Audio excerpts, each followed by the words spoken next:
Aku kecewa padamu, Mas. Raka disakiti, kamu hanya diam. Duduk di tepi ranjang, kupandangi Raka sedang tertidur. Sudah tak tahan ingin mengucapkannya. Ia seorang bapak, meskipun dengan keadaan fisik kaki satu, tapi bukan berarti diam melihat anak disakiti. Sekilas merasakan akulah yang mengendalikan semua keadaan tanpa ada tempat mengadu dan berlindung. Tuhan, maaf jika sering hinggap dengan sebuah rasa lelah. Tapi aku hanya perempuan biasa yang juga butuh perlindungan. Tapi kenyataannya, astagfirullahaladzim, kenapa aku mengeluh di saat keadaan Mas Bayu seperti ini? Aku tidak lihat Rin, hanya sebentar ku tinggal karena ibu minta bersihkan genangan air hujan di teras. Lagian jika dibiarkan, takutnya yang lewat terjatuh. Tapi bukan berarti kamu diam kalau tahu dia mencubit anakku. Ibu mana yang rela jika anaknya disakiti orang lain, apalagi Raka baru 1 tahun. Aku tidak tahu, Rin. Tiba-tiba Raka menangis dan ku dekati Mbak Inur sedang asik duduk menonton TV. Seharusnya tanya kenapa Raka menangis. Iya, kata Mbak Inur, terjatuh tadinya. Oh, jadi si Inur berbohong dan mengakui setelah aku yang bertanya. Mau cari sesuatu membalasku.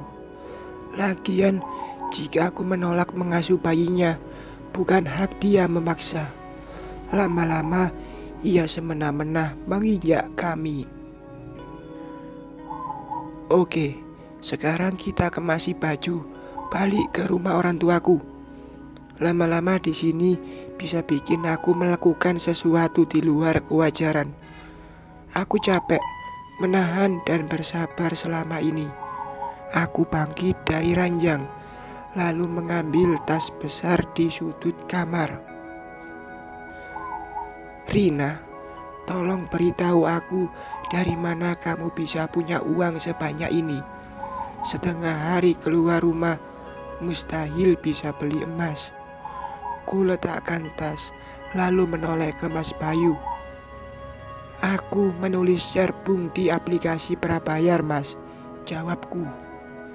Cerbung, maksudnya cerita bersambung seperti novel gitu. Alis Mas Bayu bertaut. Tentu ia kurang mengerti karena sebelumnya aku hanya pernah bercerita belajar menulis dengan seorang teman. Iya, Mas. Tapi mustahil jika hanya nulis cerbung bisa dapat uang sebanyak ini. Dan kamu lihat setiap malam aku main HP kan? Iya sih, tapi katanya kamu hanya belajar menulis.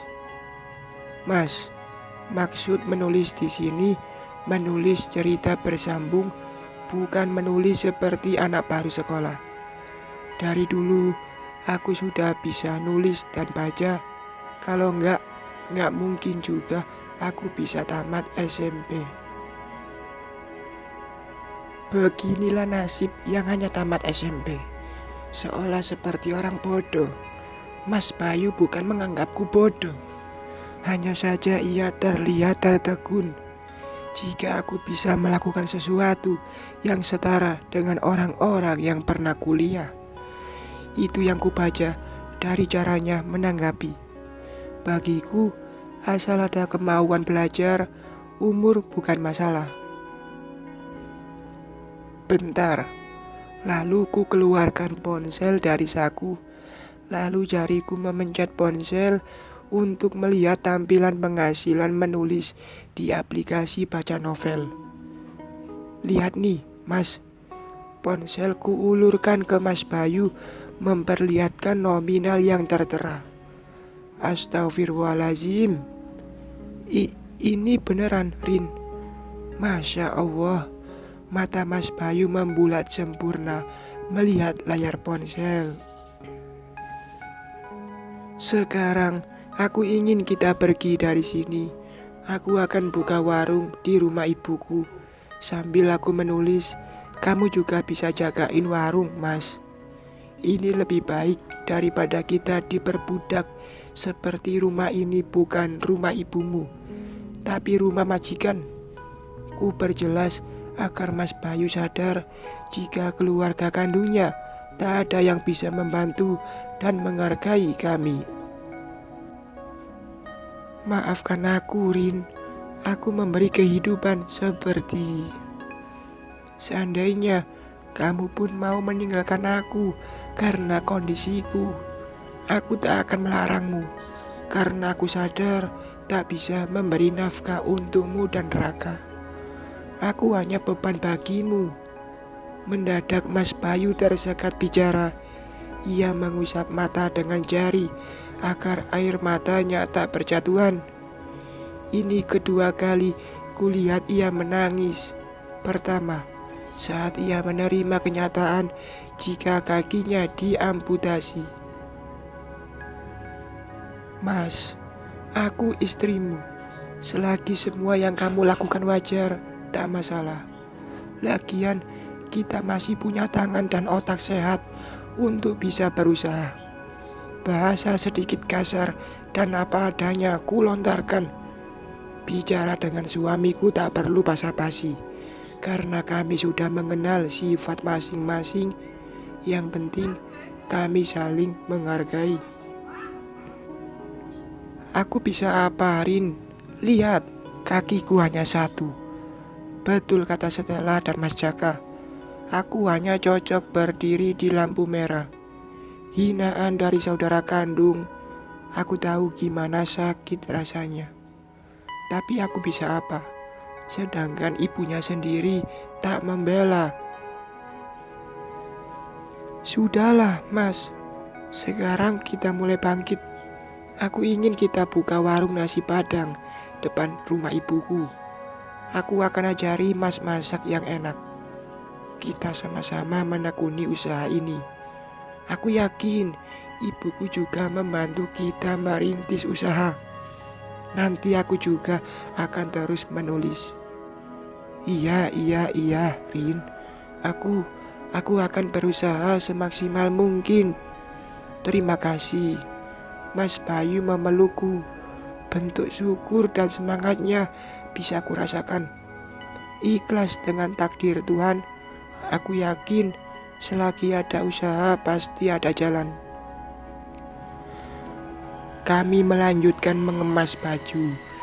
Sebenarnya barang-barang yang kubeli saat Mas Bayu kerja dulu masih ada, seperti peralatan masak, lemari piring, kulkas yang kini di warung ibu, dan kursi tamu yang terpajang. Masih banyak yang lainnya. Mas, aku mau bawa peralatan masakku dulu, ucapku sambil memasukkan baju ke dalam tas yang dipakai di dapur. Bukan, ku taruh di kardus di sudut dapur. Lagian peralatan masak ibu sudah ada, makanya tidak ku pakai. Ya udah, bawa aja. Daripada beli dan tambah pengeluaran, jawab Mas Bayu sambil menggusuk punggung Raka agar ia tertidur lagi karena tadi sempat terbangun. Ntar kulkasnya kita bawa juga, Rin. Semua barang yang kita beli bagusan di bawah. Kamu yakin, Mas? Iya, nanti kita cari mobil sewa buat membawanya. Aku tak yakin orang di rumah ini memperbolehkan. Pasti ada perdebatan hebat. Sepertinya ini sulit karena mereka banyak. Aku melangkah ingin ke dapur.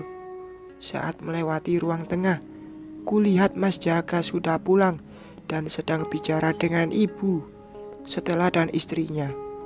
Biasanya jam segini ia belum pulang. Bisa jadi ditelepon karena insiden keributan yang terjadi. Jangan takut, Rina. Ini negara hukum. Seandainya Jaka berbuat kasar, siap-siap ponselmu merekam jadi bukti. Ucapku di hati, mensugesti diri agar tak takut menghadapi mereka. Ide ini juga terinspirasi dari cerbung yang kubaca. Pikiran buruk pun terlintas karena aku tahu sifat lelaki yang berstatus kakak ipar. Ia tak akan segan melontarkan hinaan seolah ia yang bisa segalanya. Tuh dia, Mas, ucap Inur menunjukku. Aku cuek, tetap berlalu ke dapur. Hei, Rina, sini, panggil Mas Jaka dengan nada tidak enak. Seperti majikan memanggil pembantu. Aku tetap berlalu tanpa memperdulikannya. Sampai di dapur, ku ambil kardus pembungkus alat-alat masak, lalu berlalu keluar. Akan tetapi, sampai depan kamarku, terlihat Mas Bayu berdiri berhadapan dengan mereka. Aku yakin pasti membahas tentang aku. Jujur aja, pasti istrimu mencuri. Gak mungkin dapat uang banyak hanya setengah hari. Astagfirullahaladzim. Jadi ini yang mereka tanyakan ke Mas Bayu. Pikiran buruk, seolah mereka tak pernah sekolah. Bahasa pun terdengar kasar. Rina tidak mencuri, Mas. Tolong jangan sebarkan fitnah. Terus istrimu dapat uang dari mana? Kamu mau nanti ada orang yang datang menangkap istrimu? Aku bisa malu karena ia masih mantuku. Ibu mertua pun membuat Mas Bayu di posisi sulit. Pasti nyurilah, tangannya aja kuat dan cepat memukul. Pasti mencuri keahliannya. Inur pun tak tinggal diam. Terlihat ia sangat sakit hati. Kulayangkan tamparan tadi. Segera ku hidupkan kamera ponsel.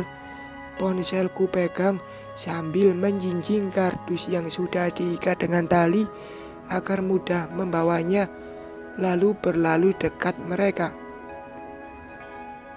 Rina jadi penulis novel, Bu, jawab Mas Bayu. Akhirnya suamiku jujur juga. Mas, ayo, ucapku berlalu ke teras. Sampai di teras ku letakkan kardus, lalu balik ke kamar ingin mengambil tas. Apa? Menulis? Hahaha. Hoi Bayu, emang istrimu tamat sarjana? Aku aja yang tamat sarjana belum tentu bisa jadi penulis. Hahaha. Betul, Mas Jaka. Lama-lama adikmu ini sama seperti istrinya yang rada miring. Inur pun tertawa besar, begitupun yang lain. Mas Bayu, mana ada hanya nulis cerita dapat uang banyak. Jangan kira aku bodoh. Lah harga novel aja tidak mahal-mahal amat. Belum lagi biaya penerbit. Ngomong yang benar aja. Makanya berwawasan luas dong. Lagi setelah meremehkan aku seolah ia sangat pintar karena masih kuliah. Mas, ayo, tak usah dibahas lagi. Aku berlalu masuk kamar, mengambil tas, dan membawanya ke teras. Oh, penulis terkenal tuh, dapat uang banyak, bisa beli cincin emas, menghayal ketinggian. Biasa nonton sinetron kali. Suara setelah sangat lantang menyindir. Hei, kalian mau kemana? Tanya Mas Jaka karena melihatku mondar-mandir bawa tas besar. Kami akan pergi supaya kamu bisa beli mobil. Betul kan, Mas? Aku masih ingat ucapannya. Katanya, gara-gara menampung kami makan, ia tak bisa beli mobil. Masih ingat? Lagian kalian mau kemana? Mengemis. Mas, ia yang menampar aku. Balaskan sekarang. Ada dendam membara di mata Inur. Iya mas, ia juga menamparku. Sudah ditampung, membangkang lagi. Setelah pun memperlihatkan amarahnya. Rina, cepat bersujud, minta maaf pada istriku dan adikku. Astaga, ia mau aku bersujud minta maaf. Sampai kiamat pun tak akan sudi. Emang kalian siapa? Ajarin istrimu agar tak menyakiti Raka. Anak umur 1 tahun dicubit hingga kakinya membiru. Jika aku mau, bisa saja kulaporkan ke polisi. Foto sebagai bukti dan istrimu bisa dipenjara. Apa? Mas Jaka tergagap. Mungkin tidak menyangka jika aku bisa bicara ini. Semua ku ketahui dari baca cerbung seorang aktor jika terjadi kekerasan fisik pada anak-anak ada landasan hukumnya. Tak tahu juga kekerasan seperti apa. Betul itu, Nur. Tapi ia juga menamparku, Mas. Tapi tetap tidak baik memukul Raka. Ia masih kecil loh. Kok kamu seperti gak pernah punya anak sih? Mas Jaka saja masih ada hati nurani. Tapi si Inur kok nyalain aku? Aku seharusnya bisa ikut acara reunian. Tak jadi, karena dia gak mau ngurusin Zilan. Katanya mau berbisnis. Kok reunian sih? Maksudnya sambilan mas. Poles Inur. Aku tahu itu pasti akal-akalannya saja. Sudah Jaka. Nih gimana penyelesaiannya? Timpal ibu. Rina harus minta maaf, bersujud di kaki Inur dan Stella. Menampar sudah sangat keterlaluan. Aku setuju, jawab Stella tersenyum sinis.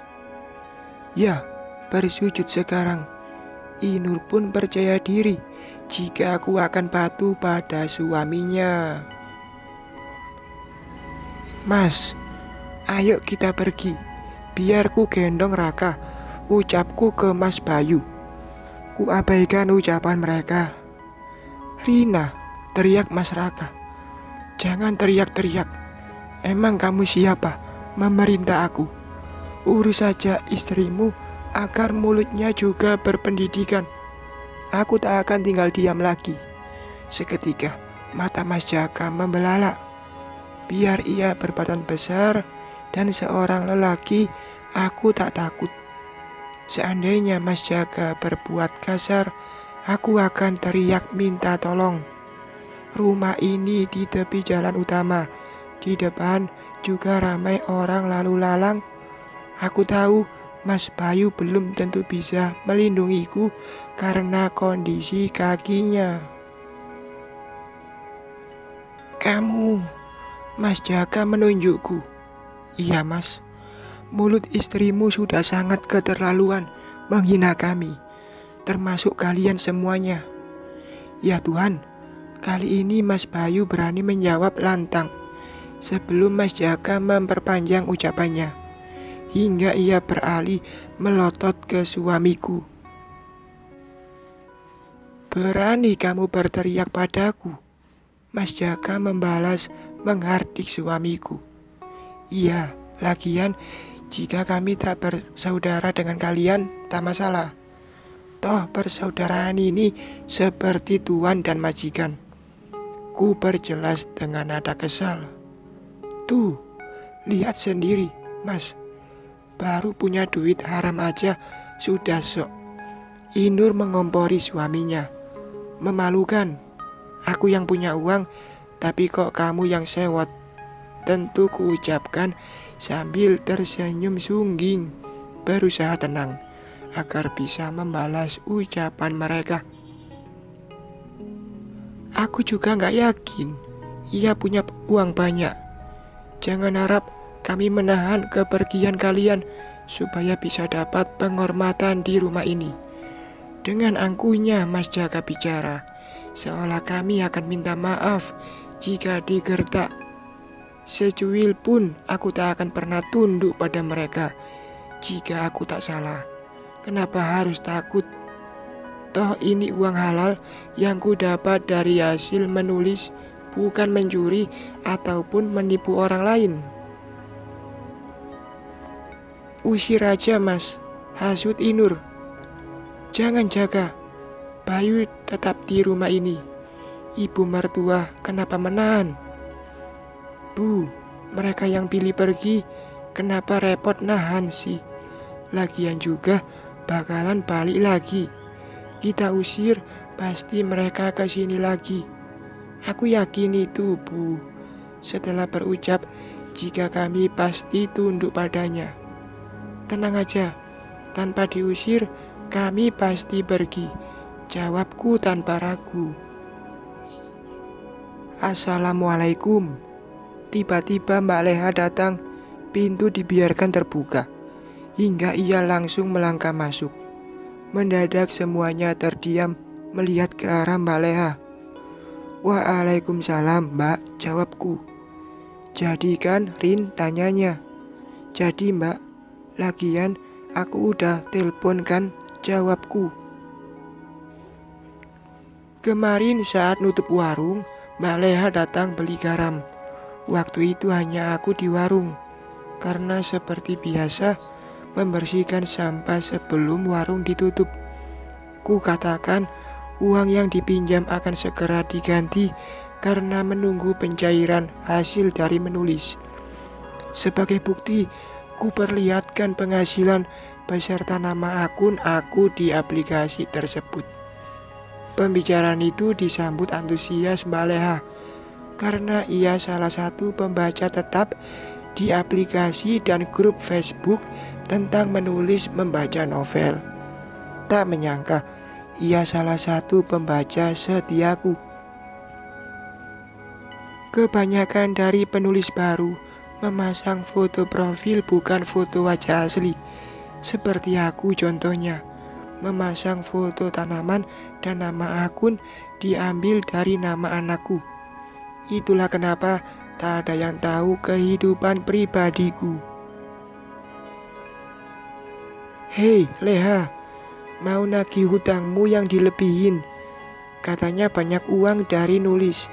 Kayak orang berpendidikan aja, cerocos ibu mertua. Idi, Bu Ida ini mulutnya kok kayak gitu ke mantunya. Seharusnya ibu beruntung punya mantu yang bisa melakukan sesuatu pakai otak. Meskipun tamat SMP, aku salah satu penggemar tulisan Rina loh. Lagi, mereka tertawa meremehkan aku seolah tak percaya yang diucapkan Mbak Leha. Apa maksud Mbak Leha? Seperti dia Mbak kagumi. Hello, Mbak punya mata nggak sih? Sudah kesekian kali setelah merendahkanku dan bahkan jariku tak cukup menghitungnya. Hei Stel, hanya orang yang hobi baca yang tahu. Kamu suka baca nggak? Balas Mbak Leha. Aku nih kuliah dan berilmu. Baca apapun pasti bisalah. Berilmu tapi bahasanya astagfirullahaladzim. Hanya bisa mengurut dada mendengar cara bicara adik iparku yang berpendidikan. Bukan bisa bacanya yang kubilang, tapi suka baca cerbung atau novel online enggak? Oh, ya enggak sih, jawab Stella terdengar ragu. Aku suka baca malah. Itu mah bacaanku setiap malam. Bahkan gabung di grup Facebook khusus baca novel. Jangan kira aku ketinggalan ya, Leha. Inur menimpali, seakan ia juga hobi membaca cerbung. Semuanya terlihat menyimak dengan pemikiran masing-masing. Hei, kalian ngomong apa sih? Dipastikan Mas Jaka tidak nyambung dengan pembicaraan ini. Mbak Leha, ini uangnya. Ku berikan uang 300.000 sesuai janji. Tak ada yang menanggapi pertanyaan Mas Jaka. Makasih ya, Rin. Tapi aku nggak minta lebihin loh. Mbak Leha menerimanya dengan senang. Ini keinginanku, Mbak. Makasih ya, Mbak bersedia meminjamkan uang. Hanya Mbak yang mau meminjamkan. Alhamdulillah aku bisa bayar dan bukan sedang mimpi punya uang. Ini sindiran untuk mereka. Sama-sama. Aku percaya kamu bisa bayar. Makanya aku pinjamkan. Oh iya, ntar ajarin aku nulis juga ya. Biar dapat uang seperti kamu, Rin. Nggak nyangka deh, cerbungnya laris hingga dapat uang belasan juta di satu aplikasi. Apa maksudnya apa sih, Leha? Ibu mertua tercengang dan kelihatan masih belum mengerti. Aku nggak percaya kalau dia penulis. Mana buktinya? Kalau yang lain tak hobi baca, aku bisa maklum kalian bohongi. Tapi tidak dengan aku. Aku juga bisa baca cerbung dan juga sering beli koin buat baca bab cerita. Inur masih belum yakin dengan ucapan Mbak Leha tentang aku bisa menulis cerbung. Oh iya, berarti kita sama ya, Nur. Aku mah juga sering beli koin buat baca cerita. Koin murah meriah dan masih terjangkau ya. Baca di aplikasi apa? Entar ku buktikan. Lalu Inur fokus memencet ponselnya. Beneran, Rina dapat duit dari nulis cerita, Leha. Iya, Bu Ida, jawab Mbak Leha. Kok bisa? Lagian, ia hanya tamat SMP. Bu Ida, tamat SMP bukan berarti bodoh loh. Jangan remehkan pendidikan seseorang. Yang terlihat buruk dari luar belum tentu buruk. Begitupun sebaliknya. Ibu mertua langsung melirikku. Setelah Mas Jaka juga masih menyimak. Ini, lihat dan buktikan sendiri kalau aku tahu apa yang kalian berdua bicarakan. Inur mengulurkan ponselnya ke Mbak Leha. Wah, aplikasi yang sama dengan tempatmu menulis, Rin. Mbak Leha melirikku sekilas. Nah, ini dia kategori cerita terpopuler bulan ini.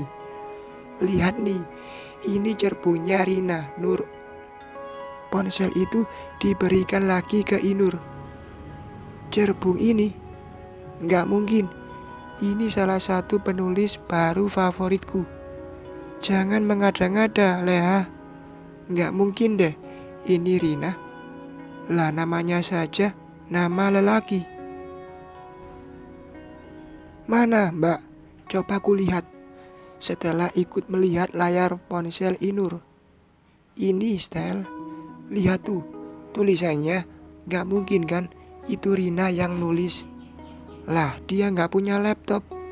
Inur menunjuk layar ponselnya. Oh, iya. Dari tulisannya aja seperti kuliah bidang menulis. Mereka pasti bohong agar kita menghormatinya. Mbak Leha, makasih sekali lagi. Mudah-mudahan lain kali kita masih bisa bertemu. Lalu ku gendong Raka keluar yang diiringi Mas Bayu. Terlihat mereka masih berbincang dan aku pun tak peduli.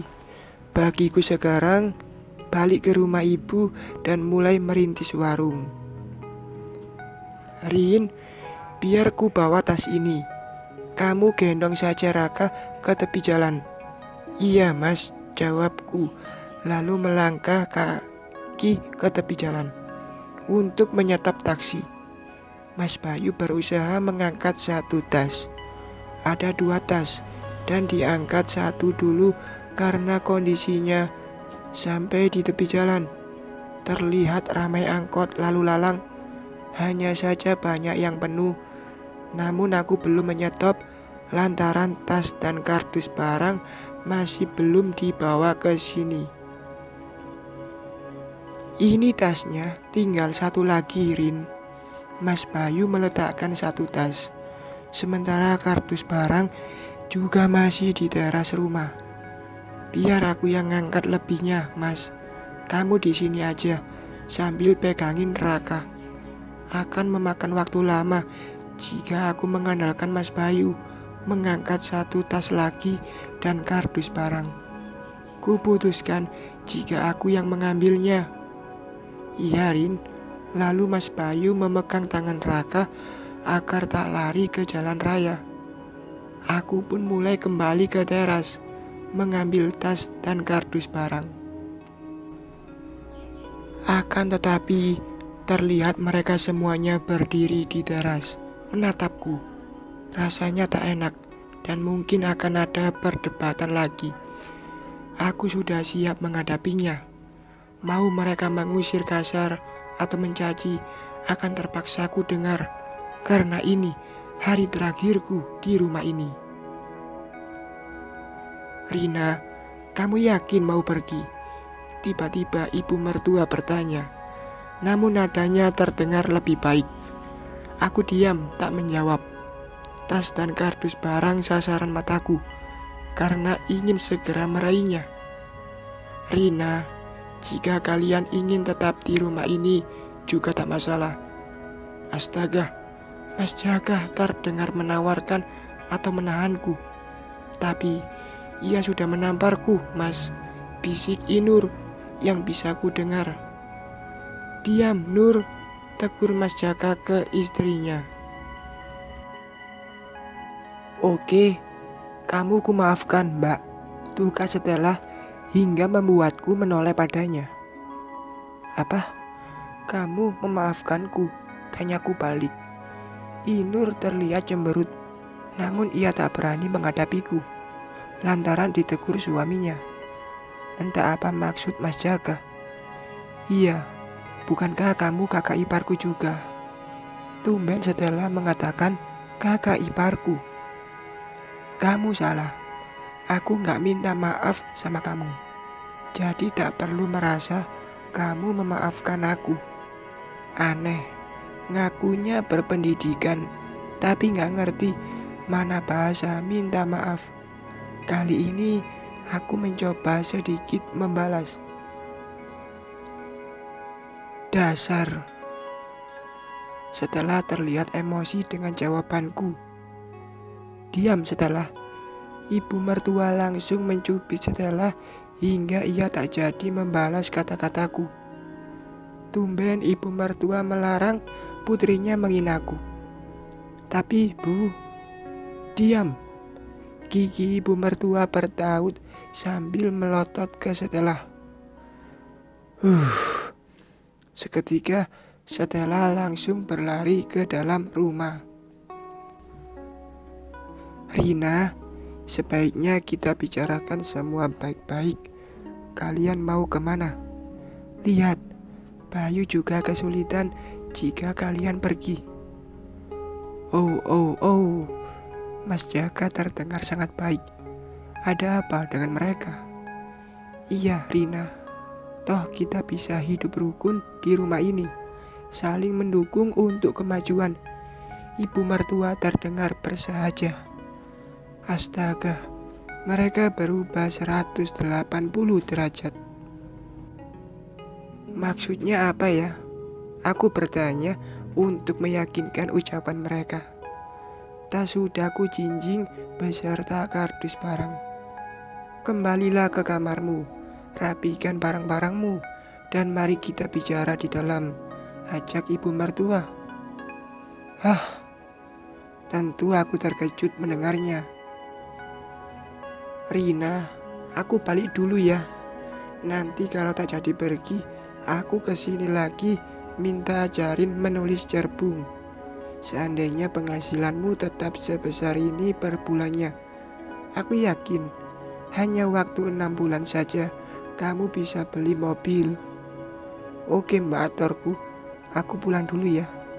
Mbak Leha berpamitan, lalu melambaikan tangan sambil tersenyum, berlalu pergi. Oh, aku mengerti. Jadi Mbak Leha menjelaskan semuanya hingga ibu mertua dan kakak iparku berubah baik. Dan mereka berharap aku tak jadi pergi. Astaga, apakah mereka ada maunya? Lagian rumah ini cukup ke kamar kok, Rin. Lagian jika kalian ngontrak pasti keluarin duit banyak. Lah di sini nggak usah bayar. Ibu berusaha merayuku agar tak jadi pergi. Nanti aku carikan usaha buat Bayu yang cocok dengan kondisi kakinya. Mungkin buka konter, jual pulsa atau token listrik. Itu kan gak repot amat. Mas Jaka menimpali seperti ia punya solusi seolah sangat pintar. Lagian kenapa tidak dari dulu saja ide itu? Kuhela nafas besar, menyimak sambil membaca maksud ucapan mereka. Sedikit pun aku tak tertarik. Cukup hinaan yang diterima selama ini. Rina, Rin, Mas Bayu memanggil dari tepi jalan. Iya mas, sahutku. Bayu, sini. Wajah ibu terlihat bersahabat memanggil putranya. Hanya saja tumben kok kelihatan baik. Biasanya Mas Bayu seperti beban dalam hidupnya, terutama di hari tuanya. Itulah yang sering dilontarkan saat dia marah. Bayu, sini. Kali ini kakak suamiku ikut memanggil. Wih, baik sekali cara memanggilnya. Sambil tersenyum, oi. Akan tetapi Mas Bayu malah terpanah dengan alis bertaut. Aku tahu ia merasa heran kenapa dipanggil. Tunggu mas, ucapku. Lalu menjinjing kardus dan tas mulai melangkah. Rina, kok masih pergi? Maksudnya mau pergi juga. Ibu mertua berusaha menghentikan langkahku. Sudahlah Rin, masa itu aja marah. Lagian Inur gak tersinggung kok. Iya kan Nur? Lalu ia memalingkan pandangan ke istrinya. Tapi tetap saja Inur tak bisa menyembunyikan betapa ia tak suka melihatku. Aku sih tidak peduli. Bu, mantu gila ini pamit ya. Terima kasih atas hinaan selama ini. Lalu aku berlalu tanpa ragu. Apa? Aku tak peduli. Mereka mau bicara baik ataupun tidak. Bagiku, rumah mertua seperti rumah majikan di mana aku harus bekerja jika bisa makan. Gaji kecil dan hinaan ku terima dalam diam.